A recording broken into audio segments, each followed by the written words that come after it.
I never had the chance for my voice to be heard. My voice was muted by the same government that was supposed to protect me. I don't remember that photograph ever being taken. I think being a victim, survivor of abuse, it robs you of your self-worth and dignity. On July 6, 2019, a private jet landed at Teterboro Airport in New Jersey. On board was Jeffrey Epstein, billionaire financier, convicted sex offender, and one of the most well-connected men in America. That moment would set off a chain of revelations that still haven't stopped unraveling, because what they found in his mansion was straight out of a horror film. Photos, hard drives, coded black books, and names. Names that would shake global elites. But despite the scale of the operation, despite the evidence, despite the survivors, 5 years later, the Epstein files are still sealed. And we're left asking one simple question. Why? In the months leading up to his arrest, Epstein had been under increasing scrutiny. Rumors swirled about his connections to politicians, celebrities, and even intelligence agencies. The public knew only a fraction of what was hidden beneath his polished surface. A man who seemed untouchable, shielded by power and money. This opening moment didn't just expose Epstein. It cracked open a hidden network that reaches into the highest echelons of society.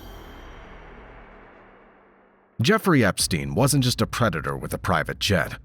He was a human trafficker with a contact list of presidents, royals, and tech billionaires.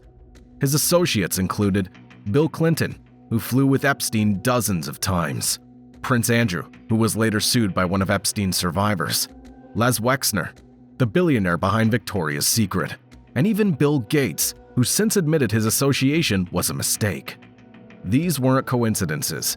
Epstein's entire life was built around proximity to power. He posed as a financier, but no one really knew where his money came from. He lived like a shadow, appearing in elite circles, funding scientists, politicians, and think tanks.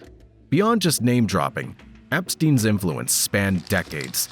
His wealth, which remains largely unexplained, allowed him to cultivate relationships that opened doors from Washington, D.C. to London, New York, and beyond. Analysts suggest his network was a web designed not only for personal gain, but for gathering leverage, secrets, favors, and influence that money alone couldn't buy.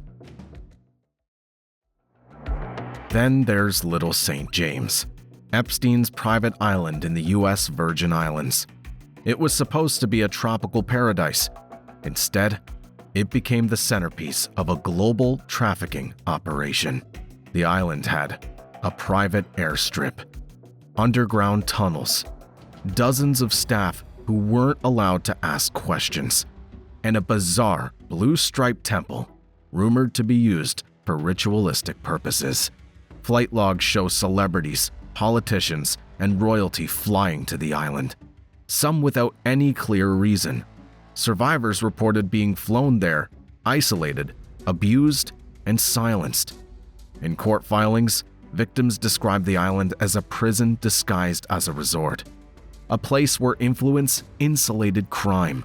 And yet, despite all that, no full-scale forensic investigation of the island has ever been released to the public. The secrecy surrounding Little St. James extends beyond the island itself. Its remoteness, combined with the private airstrip, allowed for easy arrivals and departures without public scrutiny. Staff turnover was high, with many under strict confidentiality agreements.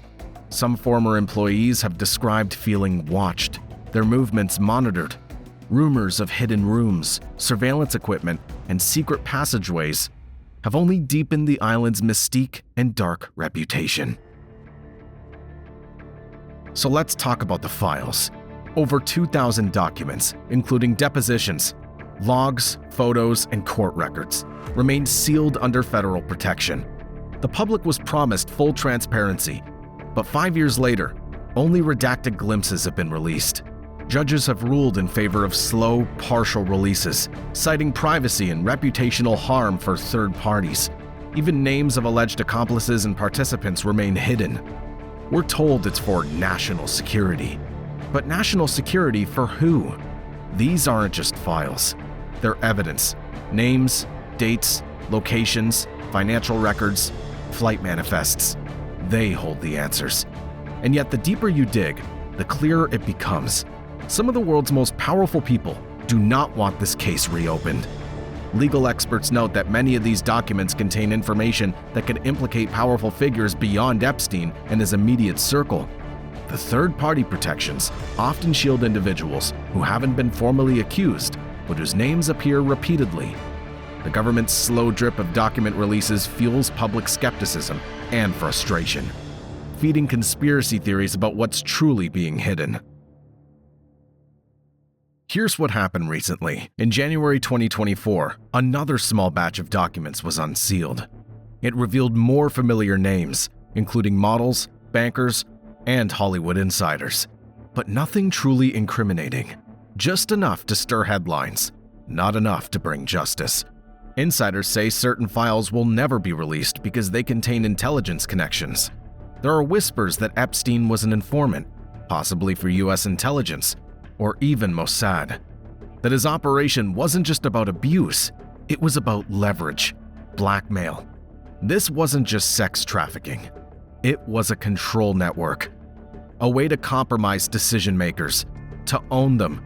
And if that's true, unsealing those files would expose not just abusers, but the very system that protects them. Recent investigative reports have started to piece together Epstein's potential roles beyond the public scandal. Links to intelligence communities, use of blackmail material to influence politicians and businessmen, and a network that might extend into covert operations. This theory suggests that exposing the full truth could destabilize governments and intelligence agencies worldwide, which may explain the persistent sealing of the files. Epstein is dead. Ghislaine Maxwell is behind bars, but the machine behind them, still intact. No institution has fallen. No major player has been arrested. Not one of Epstein's alleged clients has faced charges. The survivors, many still fighting in court, are left with one brutal truth. They exposed the monster, but the monster's clients still walk free. This isn't about justice anymore. It's about power. And silence? Silence is how that power survives. The legal battles rage on, but the broader system remains shielded by wealth and influence. Institutions that should have acted decisively have instead maintained a wall of silence, leaving survivors to continue their fight alone. This silence is a testament to how deeply entrenched the corruption runs, and how difficult it is to uproot it without catastrophic consequences. So the question isn't just, where are the files? It's, what's in them that's so damning it must never be seen? We may never know the full truth, but until those names are known, until the sealed files are unsealed, this story isn't over. Because if the powerful can bury this, what else have they already buried? The Epstein case is a chilling reminder that in a world ruled by power, sometimes the truth is the most dangerous commodity of all. It challenges us to keep asking questions, to demand transparency, and to never accept silence as an answer.